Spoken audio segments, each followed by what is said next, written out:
இது எங்களோட 33வது convocation. Number of PhDs கூடும் குறையும். அதுக்கு தகுந்தாப்புல நாங்கள் சில ஹால்ஸ் வெளியில் போட்டிருக்கோம். 2021 கோவிட் டைமில் ஒரு சீட் விட்டு ஒரு சீட் போடும்போது 5 ஹால் வெளியில் போட்டிருந்தோம். இப்போ எங்களுக்கு இடம் பத்தாததுனால தான் அங்கே போட்டுருக்கோம். Everybody will be allowed inside. Everybody will be getting your degree from the Honorable Governor Chancellor. இதை எல்லாத்தையும் நம்ம சொல்லியாச்சு. All of you will be treated equally. 758 PhD candidates will be treated equally. Please cooperate. இந்த decision இப்பதான் வந்துச்சுன்னு உங்க எல்லாருக்குமே தெரியும். இது தெரிஞ்சதுக்கு அப்புறமும் நீங்க கேக்குறீங்கன்னா நாங்க என்ன பண்றதுன்னு எங்களுக்கு புரியல. 10:30 இப்ப ஆரம்பிச்சிருக்கணும். இப்ப நீங்க டிலே பண்ண எப்ப ஆரம்பிச்சு அப்ப என்ன சேஞ்சஸ் வர்றதுக்கு யார் பொறுப்பேற்பா? இப்ப 10:30 நம்ம ஃபங்க்ஷன் ஆரம்பிச்சிருக்கணும். இப்ப நீங்க எல்லாரும் இப்படி நின்னீங்கன்னா நம்ம என்ன பண்ண முடியும்? So please understand, all of you go to your places. It is an arrangement made for you only. My dear graduates,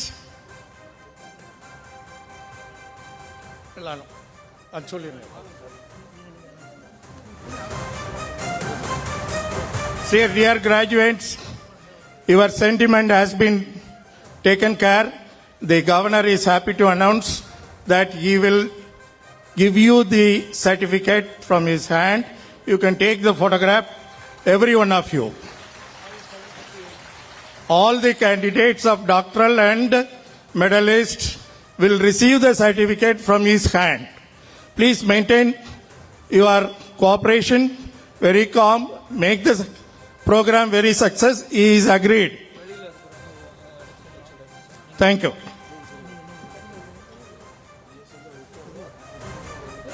Dear graduates waiting outside, the highest level vice chancellor இருந்து நான் உங்களுக்கு தகவல் வந்தாச்சு. தயவு செய்து எல்லாரும் அவங்க இடத்துல போய் உட்காருங்க. நீங்க உட்கார்ந்தீங்கன்னா தான் உங்களை கூட்டிட்டு திருப்பி கூட்டிட்டு போறதுல எந்த விதமான ப்ராப்ளமும் இருக்காது. ப்ளீஸ். தேங்க்யூ.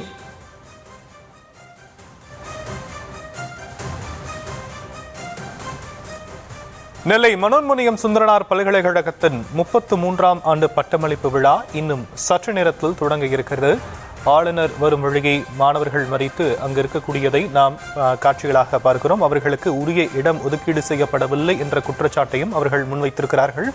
முன்னதாக ஆளுநர் கையால் தங்களுக்கு பட்டம் வழங்க வேண்டும் என்ற கோரிக்கையும் ஆதங்கத்தையும் அவர்கள் வெளிப்படுத்தியிருந்த நிலையில் அது நிறைவேற்றப்பட்டிருக்கிறது. தற்போது அவர்களுக்கு உரிய இடம் ஒதுக்கீடு செய்யப்படவில்லை என்ற கோஷங்களை அவர்கள் எழுப்பக்கூடியதை நாம் தற்போது காட்சிகளாக பார்க்கிறோம். விவரங்களை செய்தியாளர் ராஜேஷ் வழங்க நாம் கேட்கலாம். ராஜேஷ், இந்த பட்டமளிப்பு விழா சுத்தி ஏகப்பட்ட சர்ச்சைகள் தொடர்ந்து நாம பார்த்துட்டு இருக்கிறோம். ராஜேஷ், முன்னதான் 113 பேருக்கு மட்டும்தான் ஆளுநர் கையால பட்டம் கொடுக்கப்படும் சொன்னாங்க. அது மறுபடியும் ரிவைஸ் செய்யப்பட்டு மாணவருடைய கோரிக்கை ஏற்கப்பட்டிருக்கு. டெல்லியில மாணவருடைய கோரிக்கைக்கு வெற்றி, இங்க மனோன்மணியம் சுந்தரனார் பல்கலைக்கழகத்துல மாணவருடைய கோரிக்கைக்கு வெற்றி அப்படின்னு தொடர்ந்து இந்த அடுத்தடுத்த நிகழ்வுகள் நடந்து கொண்டிருக்கக்கூடிய ஒரு சூழல்ல தமிழக மக்களுடைய எதிர்பார்ப்பும் கூட, மற்ற அரசியல் கட்சிகளுடைய எதிர்பார்ப்புகள் கூட, கோரிக்கையும் கூட தமிழ்தாய் வாழ்த்து அதுல வெற்றி கிடைக்கிறதுக்கான வாய்ப்பு இருக்கா என்ற ஒரு கேள்வியும் எழுந்திருக்கு. இன்றைய பட்டமளிப்பு விழாவில் இருக்கக்கூடிய சூழல் என்ன ராஜேஷங்க?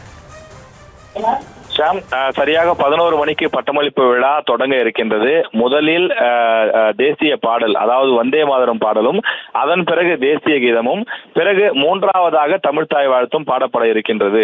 இதுதான் புரோகிராம் அஜெண்டாவாக இருக்கின்றது. எனவே இதில் மாற்ற வேண்டும் என தமிழக அரசு அழுத்தம் கொடுத்து பார்த்திருக்கிறது. ஆனால் ஆளுநர் கலந்து கொள்ளக்கூடிய நிகழ்ச்சி என்பதாலும் ஆளுநர் மாளிகையிலிருந்து கொடுத்த அழுத்தத்தின் காரணமாக இந்த பட்டமளிப்பு விழாவில் நாங்கள் முதலில் தேசிய பாடலைத்தான் பாடுவோம்.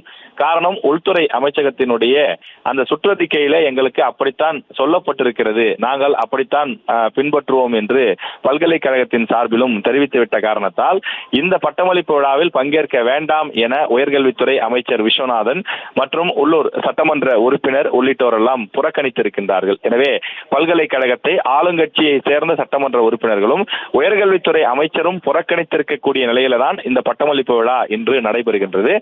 ஆளுநர் வரக்கூடிய வழியிலே மாணவர்கள் சிலர் அதனை தடுத்து நிறுத்தி ஆளுநரிடம் முறையிடுவதற்காக காத்திருக்கிறார்கள். அதாவது அரங்கத்தில் இடம் கொடுக்காமல் எங்களை அரங்கத்திற்கு வெளியே நிற்க வைத்து விட்டார்கள். நாங்கள் இத்தனை ஆண்டுகள் கஷ்டப்பட்டு படித்து பட்டம் வாங்குகிறோம். இந்த பட்டத்தை ஆளுநர் கையால் வாங்கினால்தானே எங்களுக்கு பெருமை. எங்களை அந்த அரங்கத்தில் கூட அமர வைக்காமல் அரங்கத்திற்கு வெளியிலே அமர வைத்திருக்கிறார்களே, இது என்ன நியாயம் என்று கேட்கிறார்கள். நாம் முன்பே குறிப்பிட்டது போல சுமார் 850 பேர் இன்றைக்கு இந்த பல்கலைக்கழகத்தினுடைய பட்டமளிப்பு விழா நிகழ்ச்சியிலே பங்கேற்கிறார்கள். அத்தனை பேரும் அந்த அரங்கத்திலே அமர்வதற்கு இடமில்லை. எனவே போதிய இடமில்லாத காரணத்தால் ஒரு 500 பேர் மட்டும் உள்ளே அமர வைக்கப்பட்டு மீதம் இருக்கக்கூடியவர்கள் வெளியிலே தனியாக ஒரு அரங்கத்தில் அவர்கள் அமர வேண்டும் என்று தெரிவிக்கப்பட்டிருக்கிறது. ஆனால் நிகழ்ச்சி நடைபெறுவது ஒரு அரங்கத்தில், நாங்கள் தனியாக அமர வேண்டுமா? நாங்கள் பட்டம் வாங்குவதற்காகத்தானே வந்திருக்கின்றோம். எங்களையும் அந்த அரங்கத்திலே அமர வையுங்கள், அல்லது ஏதாவது பெரிய அரங்கத்திலே நிகழ்ச்சிக்கு ஏற்பாடு செய்யுங்கள் என்று மாணவர்களுடைய கோரிக்கை இருக்கின்றது. ஆனால் பல்கலைக்கழக அதிகாரிகள் கைவிரித்து விட்ட காரணத்தினாலே வேறு வழி இல்லாமல் ஆளுநர் வரும்போது ஆளுநர் வாகனத்தை முற்றுகையிட்டு வழிமறித்து அவரிடம் நாங்கள் முறையிடப் போகின்றோம். நீங்கள் தானே பல்கலைக்கழகத்தினுடைய வேந்தர், நீங்கள் இந்த பல்கலைக்கழகத்தினுடைய பட்டமளிப்பு விழாவில் பங்கேற்பதற்காக சிறப்பு விருந்தினராக வந்திருக்கிறீர்கள். எங்களையும் இந்த நிகழ்ச்சியில் பங்கேற்பதற்கு உள்ளே அனுமதிக்க வேண்டும். நாங்கள் படிக்கின்ற மாணவர்கள் அல்ல, படித்து முடித்து பட்டம் வாங்க காத்திருக்கக்கூடிய மாணவர்கள். எங்களுடைய நிகழ்ச்சியில் பங்கேற்க தான் நீங்கள் வந்திருக்கிறீர்கள். அந்த நிகழ்ச்சியில் நாங்களும் பங்கேற்க வேண்டும் என்று ஆர்வமாக இருக்கின்றோம். எனவே எங்களை உள்ளே அனுமதியுங்கள் என்று அவர்கள் கோரிக்கை வைக்க இருப்பதாக தெரிகின்றது. ஆனால் காவலர்கள் இங்கே நிற்கக்கூடாது, புரோட்டோகால் இருக்கின்றது, பாதுகாப்பு விஷயங்கள் இருக்கின்றது. எனவே அதனை கருத்தில் கொண்டு நீங்கள் உடனடியாக இந்த இடத்தை காலி செய்ய வேண்டும் என்று குறிப்பிடுகிறார்கள்.